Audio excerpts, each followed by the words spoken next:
और अहम क्रिया को स्वीकार करता है। ये अंतःकरण, जिसे तुम हृदय कहते हो ना, उसे हम शास्त्रीय भाषा में अंतःकरण कहते हैं। अंतःकरण में 4 स्फुरणाएं होती हैं। किसी भी विषय का चिंतन और उसका संकल्प विकल्प, उसका अगर शास्त्र विरुद्ध है तो हम हर बात काट देते हैं। हमारा जो ज्ञान है सत्संग से सुना हुआ, शास्त्रों में जो पढ़ा ले, इसीलिए अब आजकल अज्ञानी लोग अधिक बढ़ रहे हैं, मनमानी आचरण कर रहे हैं।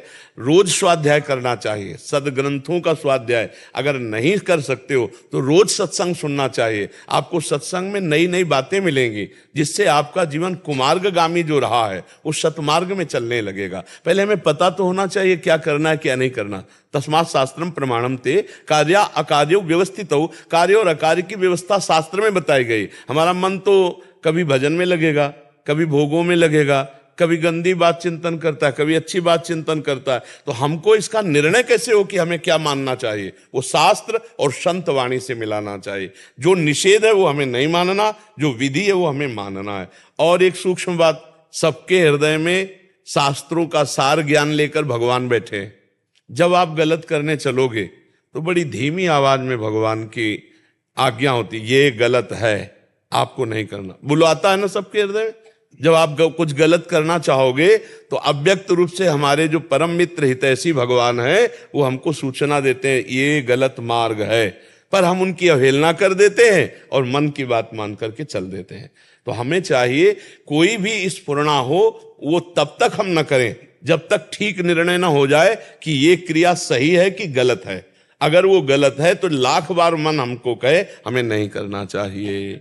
हमारे हृदय में ये 4 वृत्तियां हैं, बुद्धि निश्चय करने वाली, मन संकल्प विकल्प करने वाला, ये करना चाहिए कि नहीं करना चाहिए, चित्त चिंतन करने वाला, और अहंकार क्रिया को स्वीकार करने वाला। कोई एक ही बात नहीं है, इन चारों की बातें हमें ध्यान देना है। शास्त्र प्रमाणित हो, संत प्रमाणित हो तो वही हृदय संत हृदय हो जाता है। और कुछ दिन के बाद फिर गंदी स्फुरणाएं ही बंद हो जाती हैं। फिर अब जो होगा वो भगवान का आदेश होगा, अब वो स्थिति आ जाती है। अभी तो हमारी स्थिति त्रिगुण माया के अंतर्गत है, तो अंतःकरण त्रिगुण माया से संचलित है। अभी सात्विक वातावरण है तो बढ़िया चिंतन रहेगा, और राजसिक वातावरण आ गया तो गंदा चिंतन आ जाएगा। तो हम मन को अभी पूरा सलाहकार नहीं मान सकते।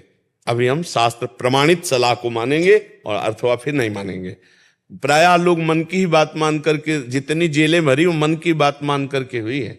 जितने भी रोग दुख आ रहे हैं ये सब मन की बात मानने के कारण है। हमारे द्वारा पापाचरण हुआ, उसका हमें दंड मिल रहा है, चाहे जेल में मिले, चाहे शरीर में रोग के रूप में मिले, या बाहर विपत्ति के रूप में मिले। तो हमें चाहिए बहुत होश में हो और हम ये सत्संग सुने, शास्त्र स्वाध्याय करें, जिससे हमें पता चले हमें क्या करना चाहिए क्या नहीं करना चाहिए। और नाम जरूर जप करते रहें। अगर नाम जप नहीं तो सब बेकार हो गया।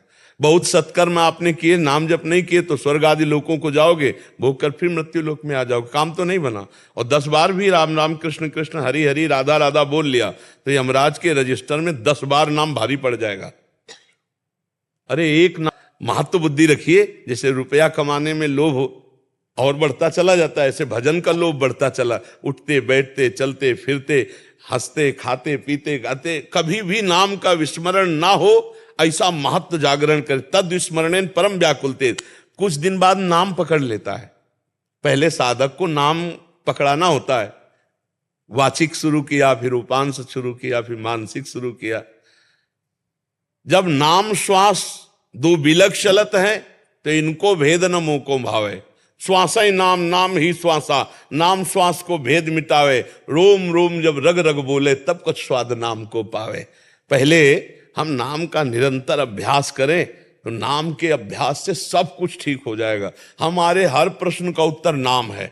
बड़े बड़े महापुरुषों के और शास्त्रों के और स्वयं जीवन की अनुभूति का विषय, बस नाम पकड़ लो, सब समस्याओं का समाधान नाम, सब प्राप्ति हो जाएगी लोक परलोक की। भगवान इससे बढ़कर क्या होगा? सुमिर पवन सुत पावन नामू, अपने बस करी राखे रामू। अपने बस करी राखे रामू, नाम जापक ने नामी को अधीन कर लिया। अब इससे बढ़कर क्या हो सकता है फल?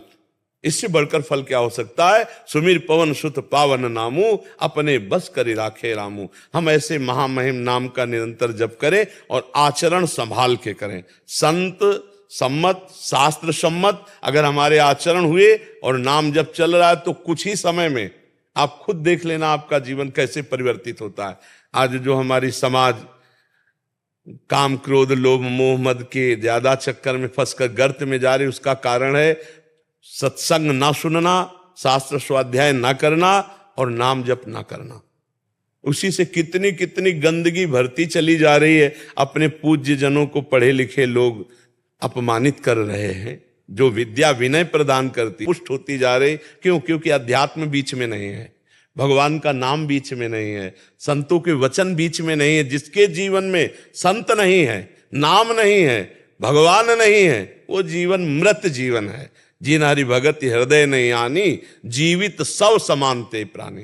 तो हमें लगता है कि हमें हृदय की बात जांचने के लिए संतवाणी, गुरुवाणी, शास्त्रवाणी, इनका हम प्रमाण लें, तब हम हृदय की बात मानकर कार्य करें। नहीं तो हमारा हृदय अभी मलिन है, वो कभी कुछ भी उपदेश दे सकता है। हर बात हमें नहीं माननी, जांचना होगा शास्त्र से।